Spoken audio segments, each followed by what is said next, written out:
LinkedIn, YouTube, Twitter, hello, X, hello, Instagram, hello. I got you guys on the phone here. My name is Ren Jones. If you don't know who I am, I'm a menopause informed, certified personal trainer, certified corrective exercise specialist, certified nutrition coach, certified women's coaching specialist, and of course, certified menopause health and fitness coach. I have 3 different certifications specifically for menopause, one through MedFit, one through Dr. Stacy Sims, Menopause 2.0, which is more like an educational course than it is a certification, and one through Girls Gone Strong. So I'm here to talk to you about 3 practical reasons why I don't advise for women in their 40s if they are active women, fitness, women who are dedicated to fitness, women who are active, women who lift weights, do cardio and things like that. 3 practical tips why I do not advise that they fast. Now, before I get into this topic, number 1, I know it's going to be a little bit hairy because there are some hardcore fasters out there. Let me first say that I am not in the convincing business. I'm in the coaching business. I'm in the education business. I'm not here to talk you out of anything that's working well for you. I'm just here to present the science. Number 2, I have to pay the bills really quickly because it's my enrollment week. At the last week of every month, I enroll new clients. I work specifically with women over 30, so I'm currently enrolling. So if you're a woman over 30 who wants to reclaim her body, I hear all the time, my body doesn't feel like mine anymore. It doesn't feel like my home anymore. If you want to get that accomplished, if you want to do that without restricting foods, without cutting out your cultural foods, without counting calories or weighing or measuring food or doing macronutrients, and without spending hours on a treadmill, then DM me the word live, L-I-V-E, and we'll see if what I do might be a good fit for what you need. But let's get into the topic, right? 3 practical tips why I do not advise fasting for active women 40 plus. When I say active women 40 plus, it's pretty much a euphemism for women who are most likely guaranteed to be in the menopause spectrum somewhere, from perimenopause to postmenopause. Quick update on what those 3 phases are. Perimenopause can start as early as 36, 37-ish, can last as long as 5 or 10 years. It's marked by really deep fluctuations in estrogen and progesterone. Menopause, technically 1 day, the anniversary of 12 months with not having a menstrual cycle. As you might imagine, perimenopause is sort of hard to detect. We go by a symptom score. It's even harder if you're on an oral contraceptive because your monthly cycles aren't easily tracked. And then postmenopause is everything that's after the entire rest of your life that exists the day after that 1 day of menopause. Typically, we refer to the entire spectrum as menopause, but it's not all menopause. Now that we got that out of the way, let's talk about these 3 practical reasons why I don't advise clients to fast. And ironically, I'm not even going to talk about fasting here tonight. Like, that's not going to be what I discuss. I'm not going to get into what fasting is supposed to do and what it does for you and whether that's true or whether it's not. These tips are based on the other things that I know for sure about this spectrum of life and how problematic some of these situations are for women. And number 1 is protein. Because when you get into the perimenopause phase, women over 40-ish, right? And basically, once you hit 30 years old, ladies, your body starts to drop muscle, right? It's age-related muscle loss. It's called sarcopenia, and it just means that you're losing muscle from the time that you're no longer building muscle. And typically this starts around in your 30s. So you're losing muscle, you're becoming feeble. And I say the same stuff about this all the time because it's true all the time. But if you remember grandma or big mama or mama or abuela, getting feeble in her later years, or maybe you have some aunties or some tias, some aunties that were getting feeble in their later years, that is, you've witnessed age-related muscle loss, getting feeble, the loss of muscle over time due to age, if not interrupted by some type of activity like exercise, wink, wink, if not interrupted by some type of activity, then you'll get feeble. And that can cause what we call metabolic issues, issues with diabetes, hypertension, which is something that rises anyway. Well, in any case, the loss of muscle that starts in your 30s is rapidly accelerated in the perimenopause phase. And this probably your late 30s, early 40s. We see through the research now that this is the most significant time where you're liable to lose the most muscle the most quickly. I have potential clients that reach out to me all the time, and the clients that I enroll all the time, they'll show up and they'll say, Ren, all of a sudden, I felt like I got soft, right? In places where I had muscle in my arm, and I used to have muscle in my leg, and it seems like I went to sleep one night, and I woke up, and then I was squishy, right? And I'm not a person that tells women to judge their body composition. Whatever you want to do with your body is fine. Whether you want to lose body fat, whether you don't, I'm for it all the way, because those things aren't the primary indicators of health. However, I'm just relaying what people tell me when they come to me for assistance. And one of the things that I hear quite frequently is, all of a sudden, overnight, I feel like I got soft in places where I wasn't particularly soft before. That is witnessing sarcopenia, age-related muscle loss. It starts in your 30s, and in the menopause spectrum, it rapidly accelerates, particularly in the early stage of menopause, which is classified as perimenopause. It's a big, big deal, because muscle is that tone that almost everybody asks me for. Not everybody, but almost everybody asks me, Ren, I want to get toned, when they seek me out for hire. Muscle is your movement, right? You like to go on walks. You like to dance with your significant other. You like to cheer for your favorite sports team, right? You like to go on vacation and do things. That's muscle, ladies. That's muscle. You want to look a certain shapely way in your clothes? Probably, particularly in the lower body, that's probably muscle. Now, those are some relatively superficial things aside from the movement, but muscle is also playing with your children or your grandchildren, being able to engage with your descendants, right? Muscle is protecting you from cardiovascular disease, right? Muscle helps maintain a healthy metabolism, keeps you from metabolic diseases, right? Muscle is your retirement. And I heard this once on the internet, and I've never forgotten it, and I use it all the time. Muscle is the new 401k, right? So you want to retire healthfully, you want to maintain muscle. So why are you saying all this about muscle, Ren? We're supposed to talk about fasting. I'm saying that because in the perimenopausal phase, you have a harder time keeping muscle, but you also have a much more difficult time making muscle out of the protein that you eat. So you've got a double-edged sword that is making you feeble. On one end, your body is more prone to losing muscle. On the other end, it's harder for your body to make new muscle. Part of that is exercise, but we're not here to talk about exercise tonight. We're talking about fasting. So you have an increased protein requirement. Now, that could be, thank you, Spider-Man. That could be an issue of, that could be protein from plant-based sources. Absolutely fine. I'm not saying you have to eat animal products. So vegans, increase your uptake. Plant-based protein, it's a good idea. That could be animal-based protein, right?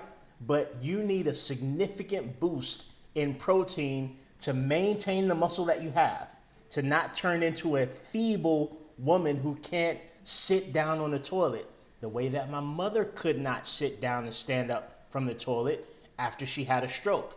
Cardiovascular disease, oh, by the way, is another huge situation that happens in the menopausal spectrum. 1 out of every 3 women on the planet will die from cardiovascular disease. It's the number 1 killer of women, greatly accelerates during menopause. But muscle is your ability to sit down on the toilet and get up. Muscle is your ability to get in and out of your bathtub or in and out of your shower or drive your car on a road trip to see your kids in college or go to an amusement park and have fun with your grandchildren. Muscle is all of that, and you're having a much more difficult time maintaining muscle through the menopause spectrum, post 40, 40 and over, 40 plus, however you want to say it. And because of that, protein becomes so incredibly crucial to get into your body on a regular basis. I'll tell you another secret about protein, going back to why practical reasons why I don't advise fasting for women over 40, and that's the fact that you can't store protein, right? You can carb up, right? If any of you have ever done a race, you carb up maybe 24 hours before the race. Your body stores that energy, that carbohydrate energy, as glucose or glycogen. I don't want to get too fancy here, but your body stores it up. Your body can store up dietary fats. Out of the 3 macronutrients, there's only one that your body can't store, and that's protein. You can't eat a whole lot of it. Save it for later when you need to maintain or build some muscle, when you need to recover from a workout. You have to eat it throughout the day. If you imagine a mop being to a sink that does not have a stopper, that's how amino acids, that's broken down protein, that's how amino acid pools are in your cells. You dump some protein in, fills up for a little while, your body uses what it needs, and then the rest of the protein is excreted out through your urine or through your feces, right? Your body doesn't hold on to it.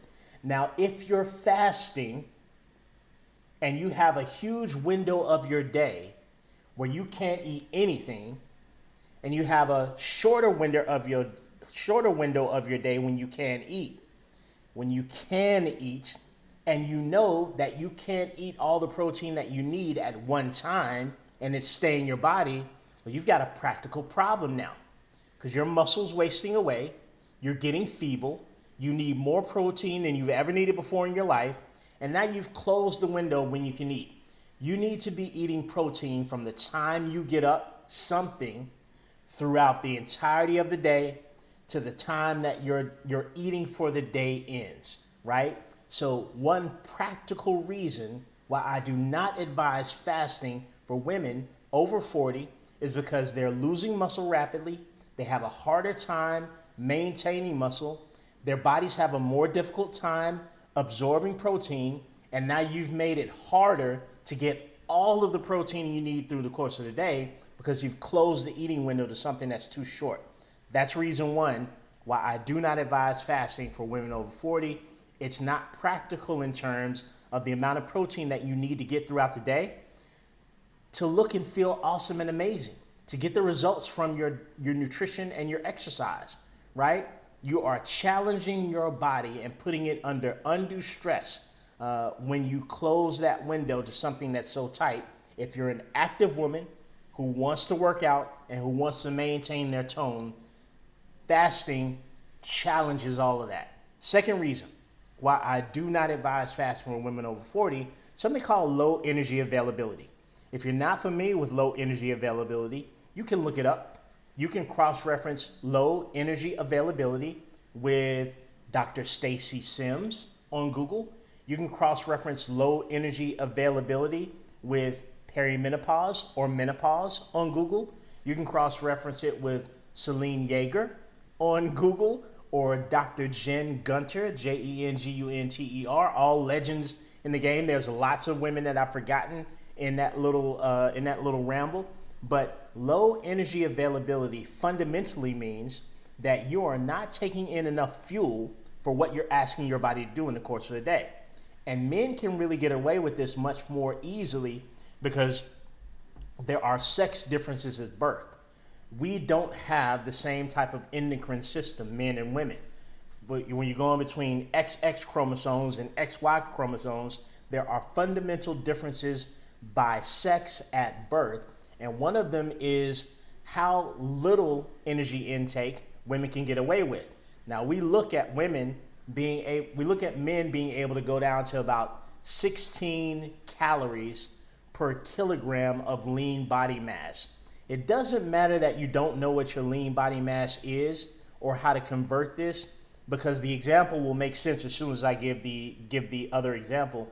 So for me, if I wanted to diet down, if I wanted to restrict calories a day, I can get away with only eating 16 calories per kilogram of my lean body mass. That's all of my mass excluding body fat, right?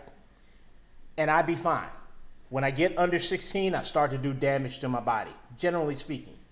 For women, you're at 30 to 35 calories per kilogram of lean body mass. You see the difference there? For me, I can be down here and be fine. For you, you get below here, you've got a problem. Within 4 days, you start to disrupt your thyroid function. Your thyroid regulates your metabolism.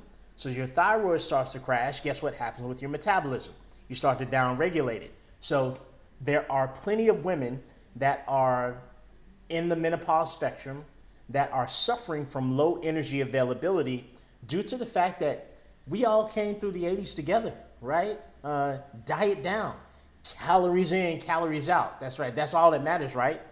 If you're in a calorie deficit, no matter what, you're going to lose weight. Not so fast, ladies. Not so fast. Spidey, you are delicious. That sounded wrong. So, low energy availability is a real thing. And some of the effects that you'll see when you are entering into a low energy availability state, ladies, that means, again, that you're under fueling the car for what you're asking it to do. You're asking it to drive you 6 hours away and you're putting a quarter tank of gas in it. It's going to break down, right? So a few things that you'll notice. Number one is that you will be particularly snacky after you eat dinner, right? I often run into clients who, because they want to diet, right? They don't want to eat too much. They'll have something to eat sometime in the morning. Maybe they'll only have a shake after they exercise in the morning, if they do, right? 10, 11, 12, 1, 2, 3, 4, 5-ish, kind of really don't eat. You're busy. You got work to do. You're distracted by other things. Hunger signaling may be a little off, right? And then 6 or 7, maybe 8, you have dinner. And as soon as that dinner hits your stomach, the attack on the pantry happens, right? And I've had women say, I don't know what happens, but as soon as I eat at night, I just want so many snacks. Sis, you hungry. You haven't eaten all day. You did a strenuous workout in the morning. You barely ate all day. You gave your body a little bit of food at night, and you're bookending your feeding early in the day and late in the day. In between, your body starves, and it disrupts your hunger signaling. It's not even disruptive. You should be hungry because you didn't eat all day. That's low energy availability. A sign of that can be soft tissue injuries, nagging little injuries. You sprained an ankle. You've got tendonitis in your Achilles. You've got tendonitis in your elbow joint. You've got muscle strains and muscle pulls, and they just keep happening. You're underfueled. You have not properly fueled your body as an active woman, 40 plus. You haven't properly fueled your body for what you're asking it to do in the course of the day. By the way, did I mention the brain fog? Already a symptom of the menopause spectrum, but you want to really exacerbate it. You want to turn the brain fog up to 30. Stop eating, right? Try to diet and exercise. At this stage, with this hormonal profile, with waning estrogen, estradiol specifically, it doesn't add up. Your hormonal profile is not set up for the stress of being underfueled all the time. You may have gotten away with this in your 20s, maybe your early 30s, maybe your late 30s into perimenopause, and then you start noticing, I'm hungry at night and my sleep is disrupted. I keep seeing 1 and 2 o'clock in the morning.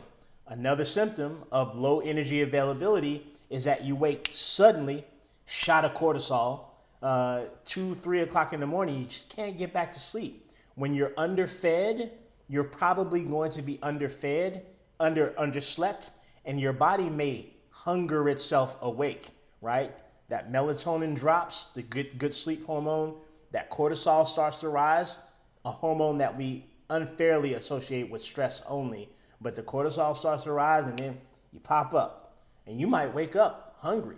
You may wake up craving sugars, pastries, donuts, etc., because your brain needs a shot of glucose at night too to keep you well slept and to do the job that it's got to do.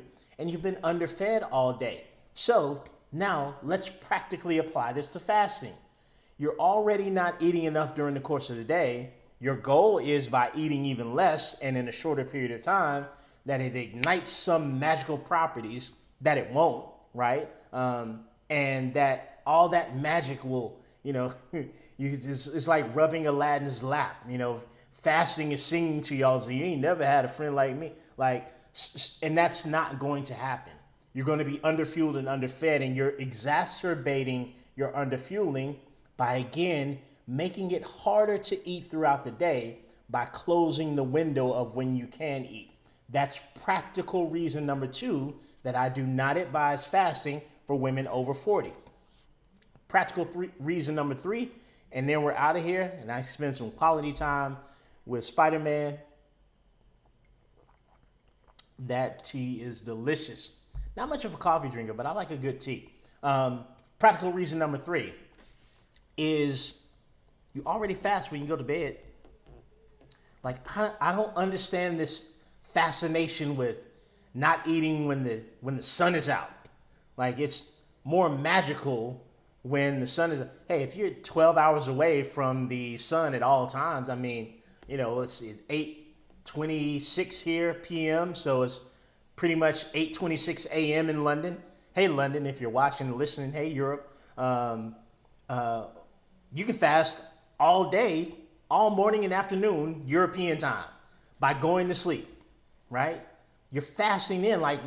Why? I don't understand why people so badly need to fast during the course of the day when the universe, God, Allah, Yahweh, whatever you believe in, already built in a fast for you by you taking your ass to sleep. I don't get this. So let's look at it practically. Let's say you go to bed at 9 o'clock p.m. because you're an early riser. You like to get up and exercise. I love you for that. You're killing it. You're killing it. You're an early riser. You like to get up and exercise. And so you go to bed at 9.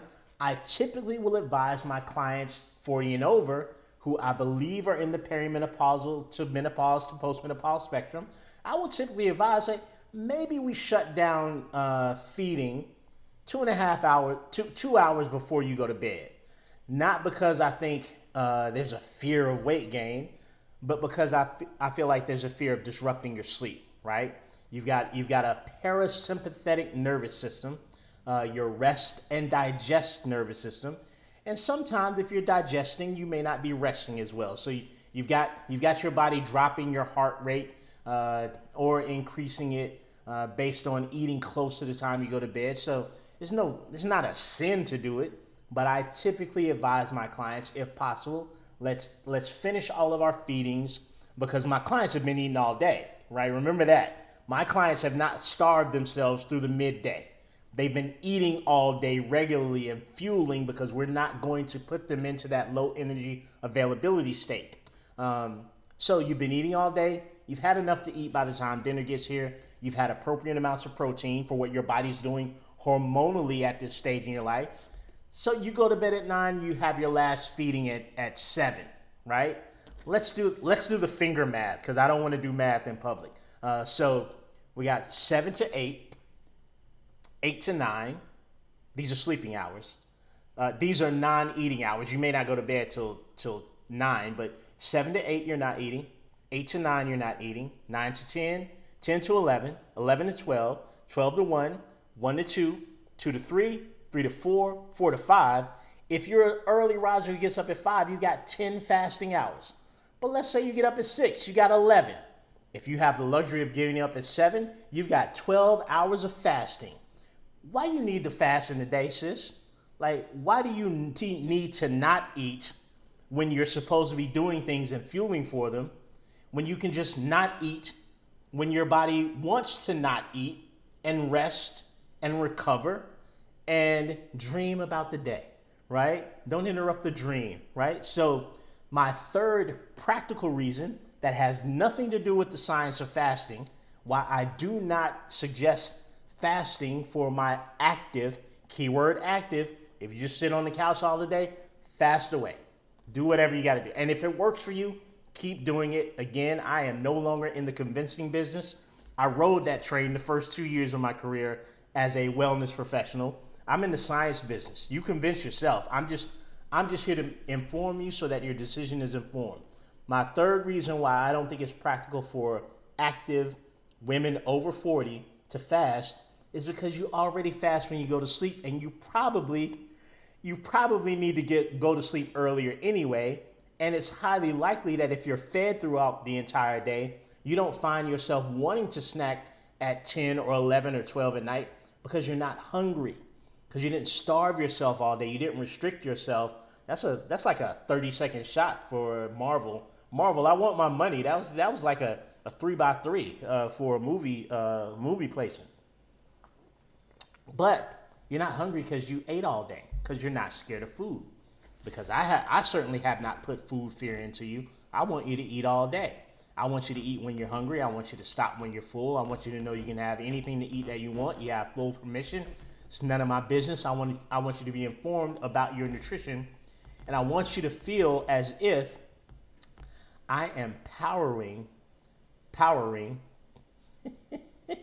a powerful machine every day, and that needs fuel. It's a badass machine. It runs and it jumps and it catches children before they get into the street, and it stands up in board meetings and leads meetings, and it stands tall because there's muscle for posture, and it points at that board and it tells Johnson that he's on his last day because he's been underperforming. That machine belongs to a boss, and bosses don't shrink themselves to fit the world's standards. They get bigger and bigger and bigger, and they fuel and they exude confidence and power. And that's why I do not, those are the three practical reasons why I just can't, in good conscience and in good understanding of the biological science of women over 40, I can't suggest that you fast during the course of the day. And none of my reasons have anything to do with fasting. They have everything to do with everything else that's important to your body, to your psyche, to your self-determination and self-efficacy, right? And your ability to perform as a living, breathing organism. I got to pay the bills one more time. I'm out of here. My name is Ren Jones, certified personal trainer, corrective exercise specialist, level 1 and 2 nutrition coach, menopause informed coach. I'm currently enrolling 5 women over 30 who want to feel at home in their bodies again. I hear this so often, particularly across the menopause spectrum, like, I don't feel like this is the same body that I was in before. If you want to work back to that without reducing calories, without calorie counting or macronutrient counting, nothing wrong with that methodology. Again, I'm not in the convincing business, but if you want to do it without that, if you want to do it without spending hours and days of your life on a treadmill, then the program that I offer for 12 weeks may be a good fit for you. DM me the word live, Live, if it sounds like something you'd like to know more about. I'm going to ask you like 5 questions in the DM to see if or how I might be able to help you. And if I feel like I can, we'll have a call. And if I feel like I can't, I'll let you know. Until next time, I'll be back at 8 a.m. for another live broadcast tomorrow. Until then, let's keep it simple. Instagram, I'll see you soon. Facebook, LinkedIn, YouTube, X. I'll take it easy.